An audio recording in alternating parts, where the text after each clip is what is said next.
Could I just say welcome to Brian?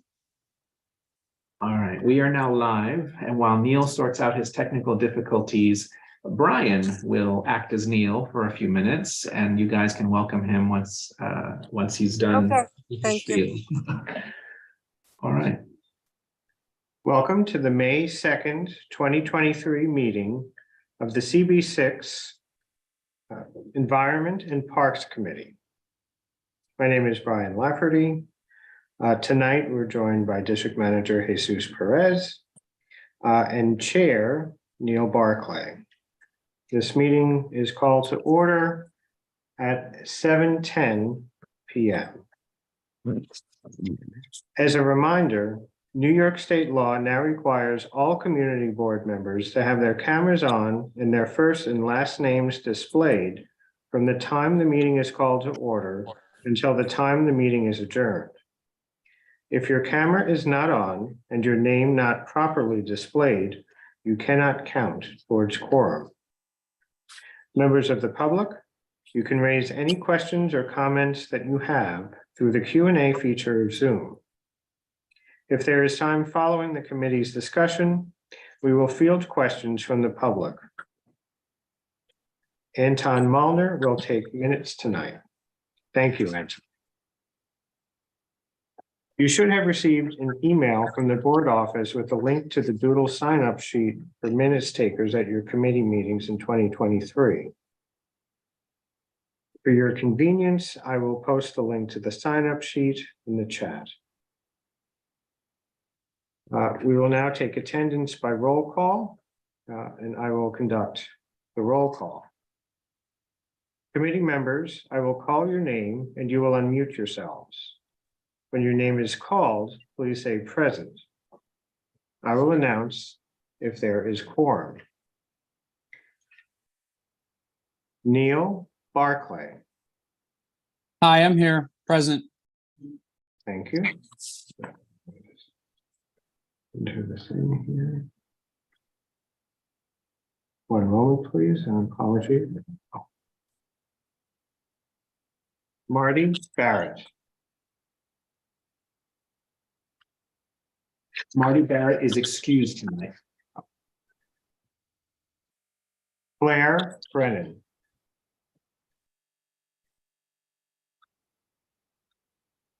I'm not hearing any response. Just a reminder, I can't see you on the screen right now, so when I call your name, please say present.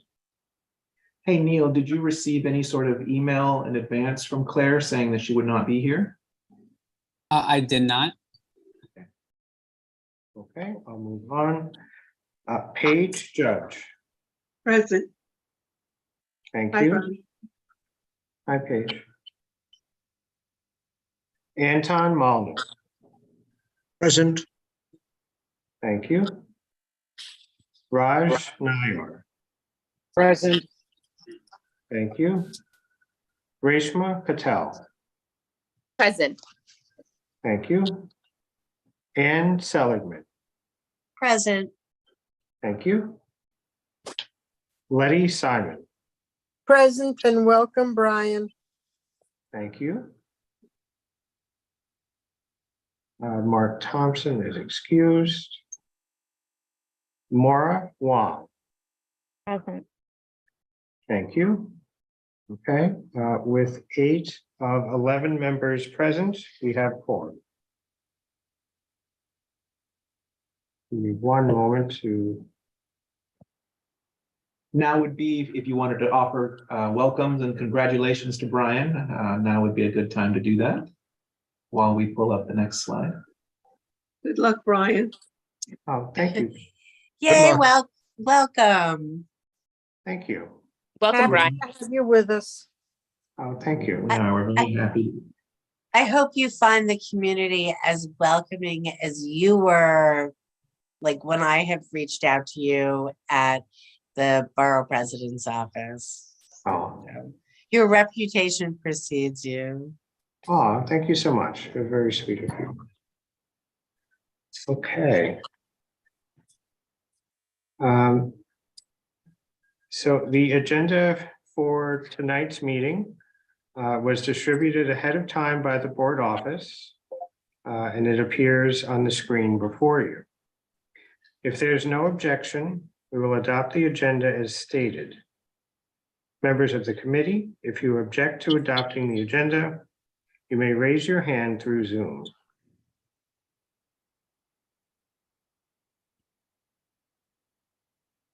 Seeing no objections, the agenda for tonight's meeting is adopted. The minutes from the April 4th meeting were distributed ahead of time. If there is no objection, we will adopt these minutes as drafted. Members of the committee, if you object to adopting these minutes, you may raise your hand through Zoom.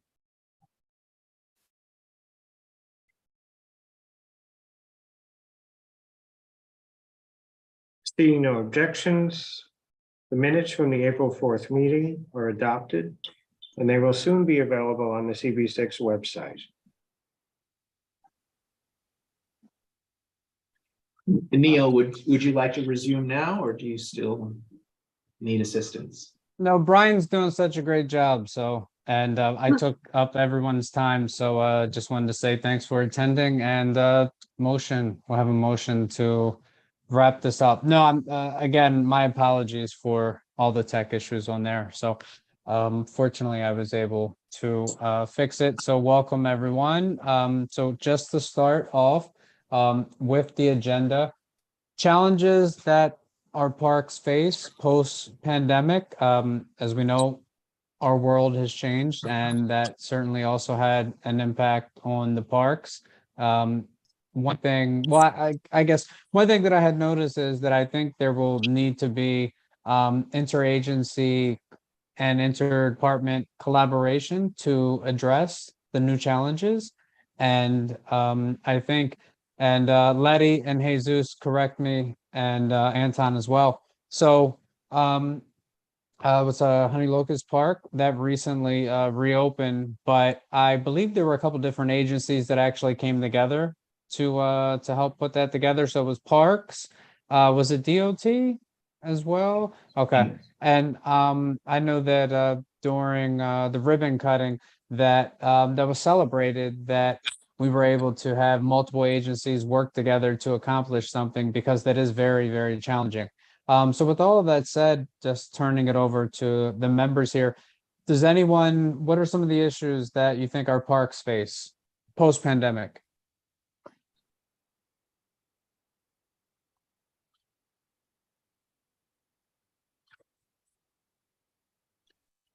Hi, Paige. I think one of the things is we should be working on trying to find an increase in parks in the neighborhood. We have very little park space, public park space. And I think there has to be some solution. Go ask the city to turn Solo Slot into a park. So that's I think that's certainly one idea that many of us would support. But I'm also just wondering, I guess in general, just with some of the parks, with post-pandemic. And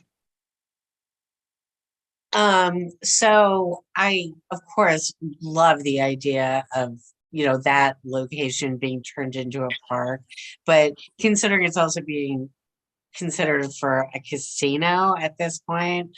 Yeah, there's been contention. Yeah, whatever. I'm not, it may be a non-starter. I'm just not sure the money is there for it.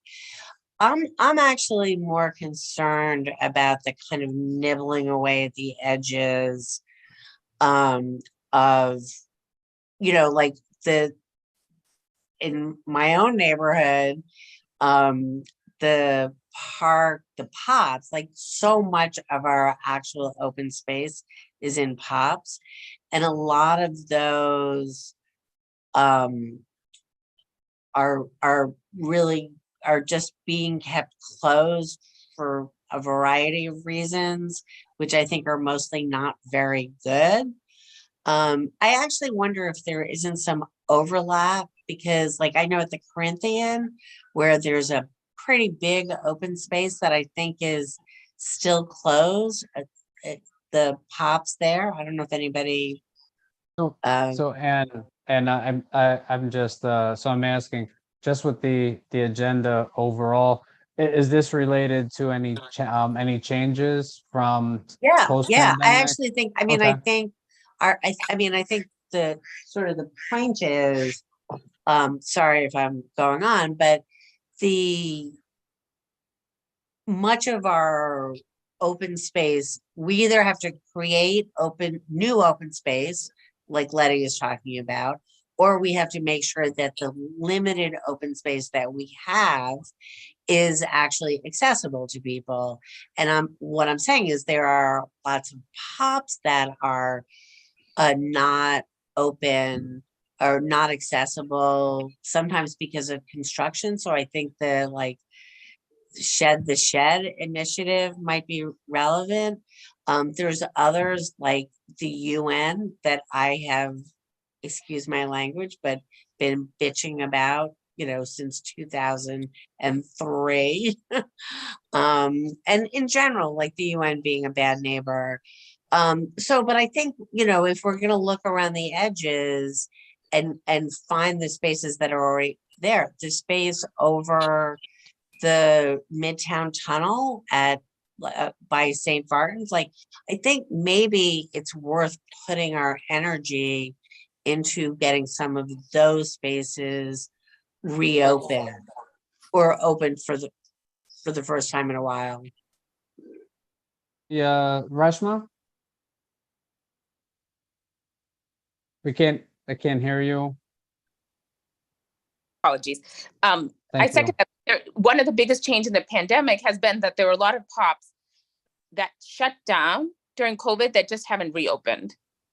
And before COVID started, in 2019, we on this committee had gone around, we had all been assigned 7 or 8 pops to visit and see what the conditions were, if they're being open to the public. And we did that, and that information should be in the office. But then COVID happened, and for the ones that had been already not accessible in 2019, I don't think we ever did a follow-up on that.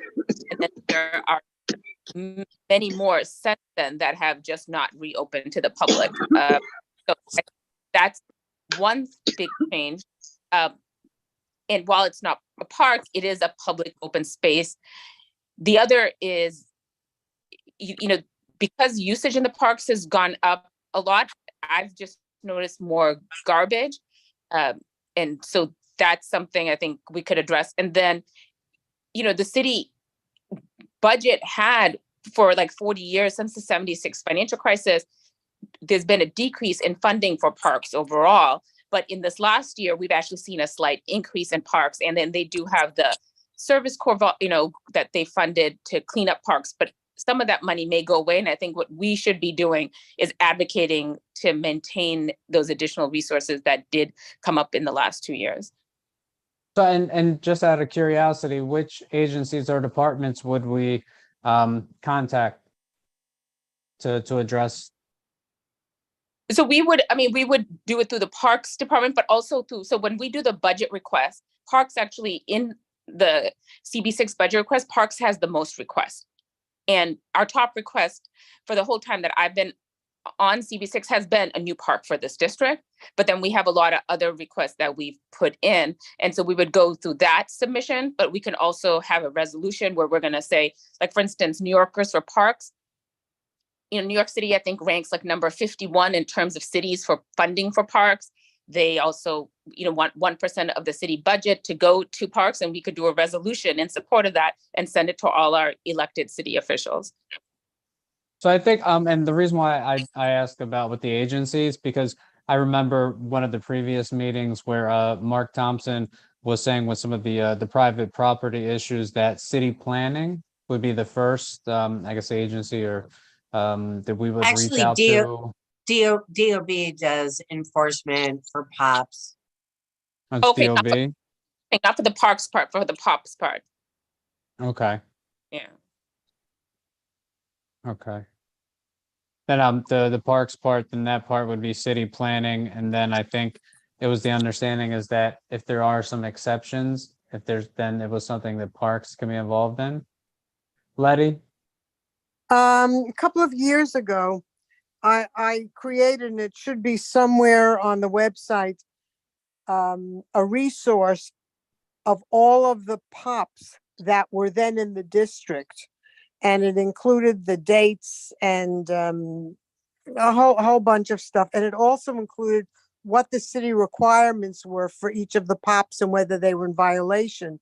And I had suggested both to Pam Vassal when she was chair of the committee, of the Parks Committee, I was not on it at the time, that it be updated because there have been more POPs now. And I still think, Jesus, the list is must be somewhere. It used to, the document used to be on the website.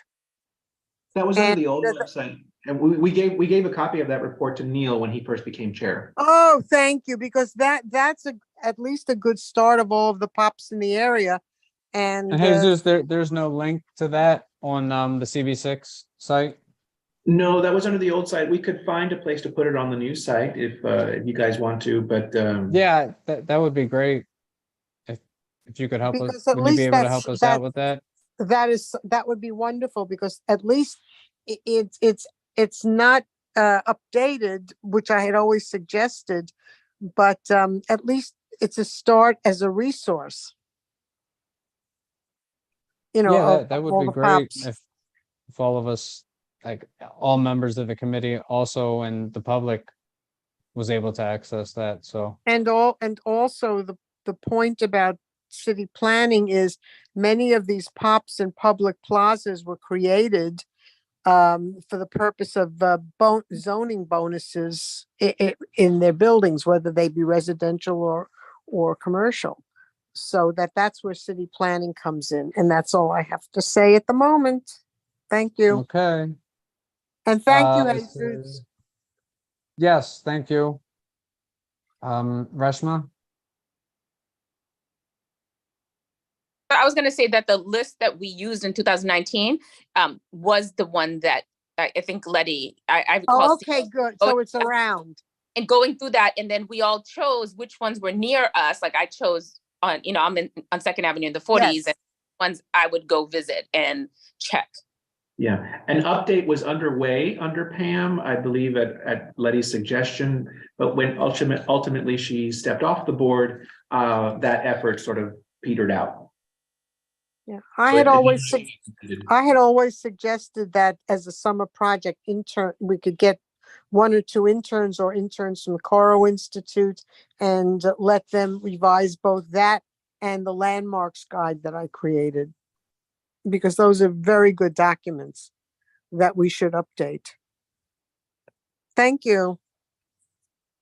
And To add to the board offices already heavy load, but I love the idea of the public, kind of our broader community being able to say, hey, like I see you've got this POPs here, but in fact it's been closed for the last 3 months for whatever reason. So I'm not quite sure how we handle that. And I said before that DOB was in charge of enforcement on POPs, and I may have spoken too soon. Once I spoke off the top of my head, and I'm not positive.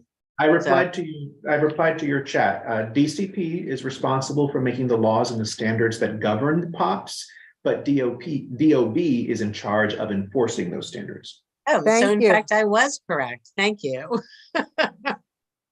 Thank you. Doubly. So anyway, yeah, I don't know, what you guys think about the idea of like having the public be able to report in some way to say, hey, great to see this list of POPs, but this one near me has been closed for the last year or whatever. okay. It's anyone else? Not calling people out, just say Maura, anything, Anton? No? Okay. So along with the increase of people, the increase of trash, the increase of rats, the issue of safety, perhaps. I don't know how we address that, but Yeah, those are all things that I hear just visiting parks and working with different groups that care for the parks, trash. You have I guess increased usage of the parks with pets. You also have safety concerns, and so I think those questions, it begets, I guess, what exactly are the answers? That's something that parks would have to team up with the Department of Sanitation or with NYPD, or other possible agencies, because parks are stretched and there's no way that they can handle all of these things. So I definitely think that we have a couple different, I think there has to be other agencies that are going to be involved here. Sheena didn't join us tonight? No, she's not in yet. No. Okay. Okay. Let's see. And she didn't email us, right? Not that I saw. Okay. Anton, did you want to know? Okay.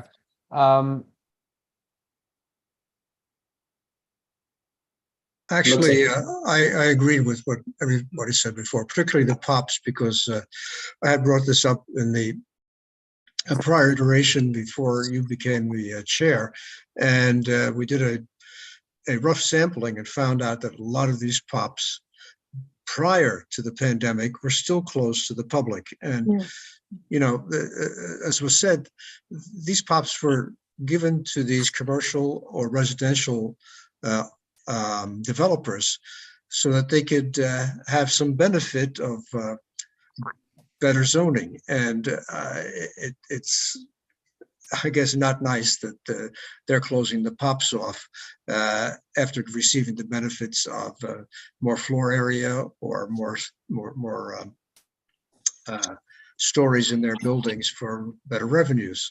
And I agree that probably we could have an intern or two use our old POPs map and just go around and spend a few weeks and seeing which ones are actually open and which ones are closed, and to bring this to the attention of the DOB. No, I think it's a really good point, because if we can have more access, or, I guess the public has more access, that could alleviate some of the stress that is on the public parks. And if it was already closed before the pandemic, or the access was limited, perhaps post-pandemic, because we have such high numbers of people looking for places to go with their children, dogs, maybe that's something to look into, or what the access could be. Letty? Just in terms of how we might approach it, I had a thought about that. We have a district, Jesus, do we have a functioning district service cabinet? We do. meets- We Okay, do. because one of the things that might be approached through the district service cabinet with sanitation and buildings and police and parks would be some of these joint problems in our district. And maybe that would also be a way to coordinate it through them, as well as through the various committees on the board. But the agencies themselves, if you could do that, that might be a very helpful way of approaching this. We have tried that in the past. We have some of the more serious POPs issues. For those of you who might remember the former Agave restaurant that was right next to a very large POP, POPs would use the space for private use, and that is against the POPs law. Even though we were in the right, you can't imagine how much effort and time it took to get that resolved. We brought it up at a district service cabinet. I won't go into all my personal feelings about the Right. efficacy of district service cabinet, but I found that the more enlightening the more enlightening and useful parts were when we convened the specific agencies and the right people at those agencies. Absolutely. With internal calls. Unfortunately, it's not always those people that attend the district service cabinet.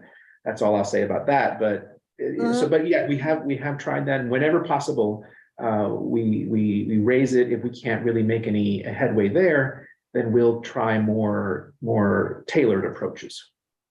Okay, thank you. Yes, Anne? I was just gonna say, I don't think we mentioned DOT, but I think there are some odd sort of anomalous spaces, and even the MTA, like the space above the Midtown Tunnel and along the FDR Drive, there's spaces there which we have been trying to improve and make more accessible that are, and I'm not even sure, honestly, some of those might be city and some of them might be state DOT. So, but it might be something that we can work with the transportation committee on as well. Does anyone else have any comments? So I would have to ask, because as I've with speaking with some of the groups that take care of the parks, safety, how would we address safety in parks? Any suggestions, any ideas? How would we address safety in parks, and what role would the Parks Department also play in this? Letty? That is Sheena here? That gets a little complicated because technically the safety in the parks is part of PEP, the Parks Enforcement Patrol, and not police. I And I think somehow her. we'd have to get the two of the police department and PEPs to talk to each other, or maybe our work jointly with our safety committee. Yeah, I think that's with the PEPs, and if there is some, I guess, like overlap or interagency collaboration, the PEPs and possibly the police, that would definitely be an idea. Just because I hear sometimes one issue with the PEPs is that it could be difficult addressing some of the safety concerns that are in parks. They can address some things to a certain extent, but there are some things that may be more dangerous that they're not suited to address. And so I think there definitely should be collaboration between parks and PEPs and the POPs, sorry, in particular, and with the police. I think that's something that should be discussed. I texted Sheena. I have not heard back yet. Is there anything else?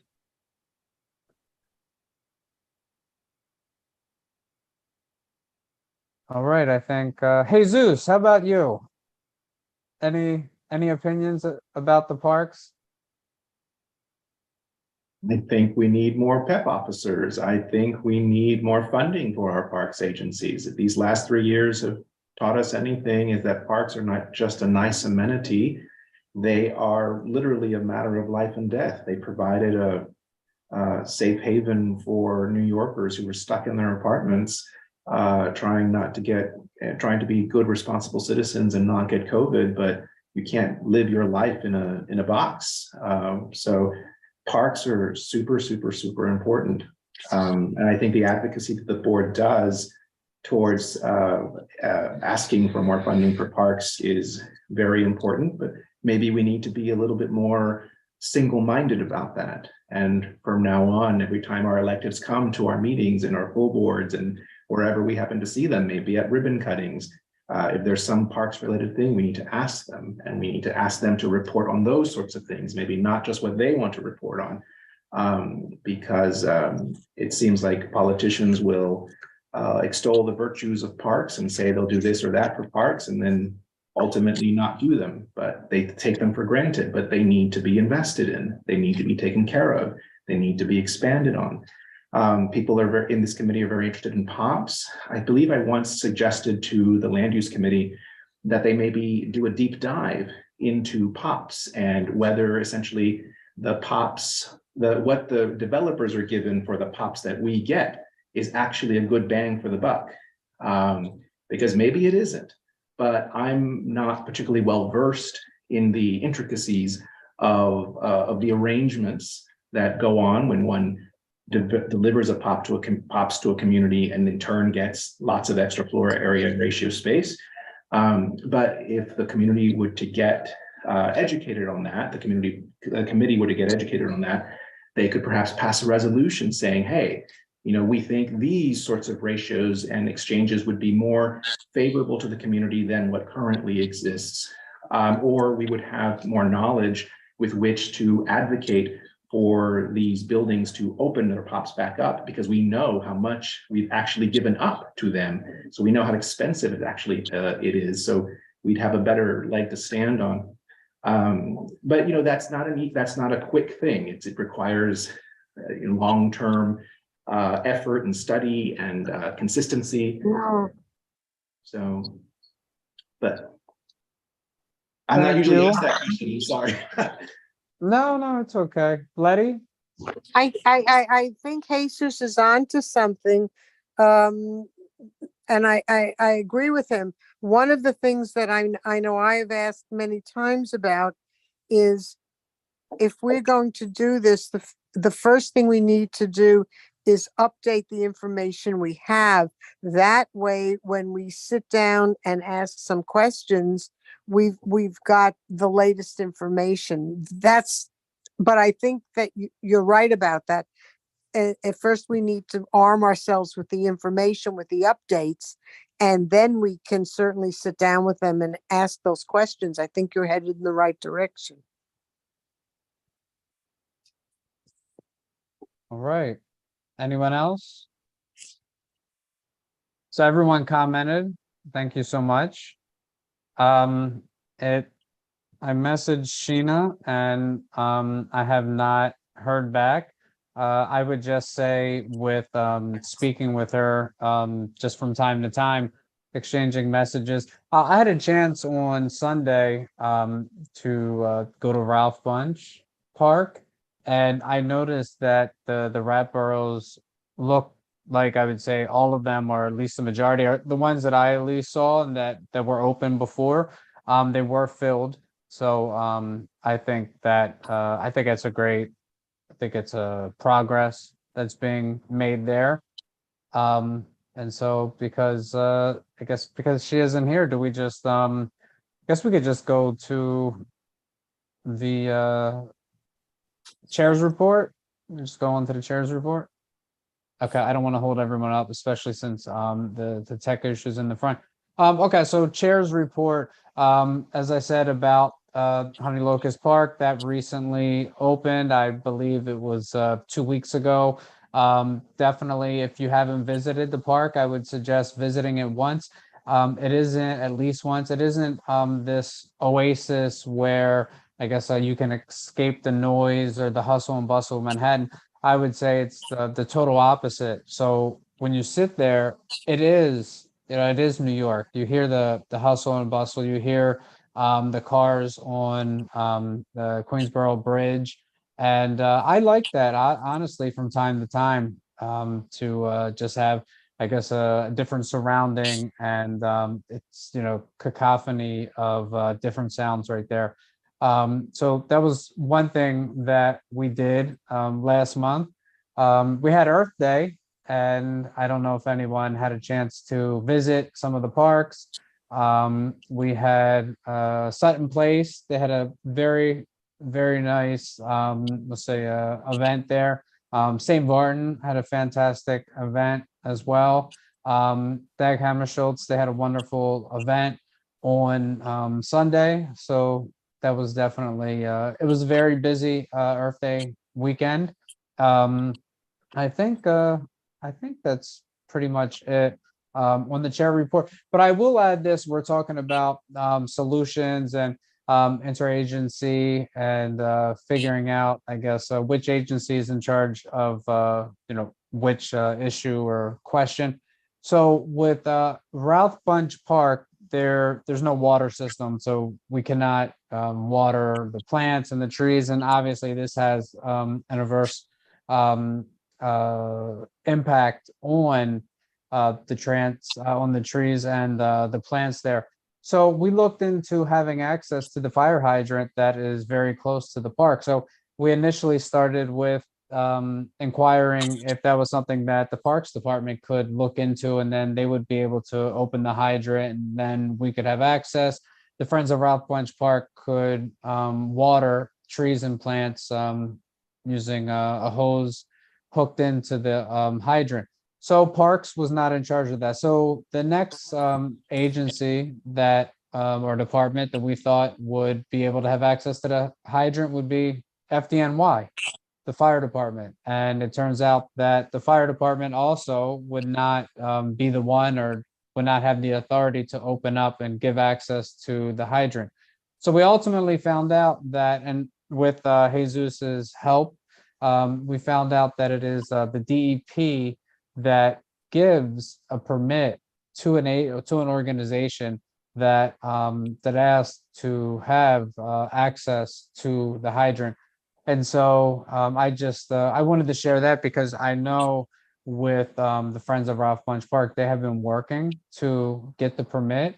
And so I just think I think it's a very good development that we're understanding how to help the different groups and organizations in the community that take care of our parks. And then we also see working through the different agencies and departments to eventually finding out which department is in charge of, an issue or a need that is facing our parks.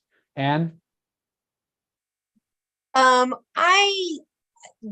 When you were talking about the hydrants, I believe there is some city council initiative to try and make it easier for groups and even like kind of street, like neighborhood groups, to get better access to hydrants. And it's just like a flicker in the back of my brain. So I don't really know if other people have heard about this, but maybe that's something that we could support and encourage our city council members to get behind for perhaps different reasons, but same effect, right? Has anybody else heard of that? Or did I dream this? I'm not necessarily familiar with that. Letty? I had no idea. Good Okay. thought, Ann. Good thought. I don't know. Seriously, I really don't No. think I'm making this up. All Well, right, I'm gonna Reshma- have to. Reshma has her hand up. Yes, Reshma? Oh, I mean, I think Letty said it too. I've not heard of this either. Okay. But Right. it's- So I think for the chair's report, that would be it. I'm just looking. Oh, I did get a text message from Sheena, and she said unfortunately she will not be able to join tonight because she has another activity connected to parks. So that's that's understandable. I wanted to look, I know with the participants, give me 1 second. So we have board member Kevin O'Keefe, who is one of the attendees. Kevin, is there anything that you would like to say? Neil, before we enable his mic, we do have a few remarks in the Q&A from an attendee. Eliza DeVito, do you want to Yeah, so I saw them, right? So I know it's the one that was at 744, and then there's another one. So the first one about the UN, that's one, and then about giving I guess saying that the parks, the great job they've done at the East Lawn on the East Stuyvesant Square Park. And then okay, here's one that we can ask. I guess what can we do? What can CB6 do? What can our committee do to help or to support getting more trees in the district, other than just encouraging our public officials to, I guess, to act or to contact our elected officials? I can answer that. Did you give me oh, I am on. This is Sure. Kevin. I Yeah. didn't want me to take the floor. We have 4 trees going in Murray Hill tomorrow. This is part of the Adopt a Tree program that we raised $60,000 for. And next week we've got 2, including one in the St. Martin Park Garden, a magnolia tree being planted. So there are more trees in the area. The only other thing I'll say is, Brian, welcome aboard. Thank you. You're welcome. Thanks, Kevin. Thank you Regarding, for everything, Neil, and Elisa, nice that you're on. Lisa's doing great work in a number of parks. regarding the UN comment, the UN is particularly difficult to get at. They aren't necessarily, it's been my experience, they're not exactly eager to be involved in the wider community. It could be because they're international territory and they sort of want to be separate from that. But we, have been talking with the Mayor's Office of International Affairs regarding that. But this concern is something, yes, that is on the radar. We will certainly raise it at the appropriate opportunity. I understand. I think that's a great idea. I just think on the UN's position, I'm not siding with them, but just because our world changed after 9/11, Yeah. I just don't see them. I'm sorry. you know. If we can have the Statue of Liberty open, we can have that UN garden open. Like, But I'm Right. sorry, I- like somebody walking in there, if you want to destroy that building, you're gonna do it from the FDR Drive, not from the gardens. And we did have some preliminary discussions with the Chinese mission. They think the same thing, that it should, believe it or not, the Chinese think we should open it. So that's a real possibility. It's just a matter of they want to make sure there are, people there to man the area and stewards to take care of it. And that's where we're, stepping up. But there's a real possibility that can happen if that backup is there.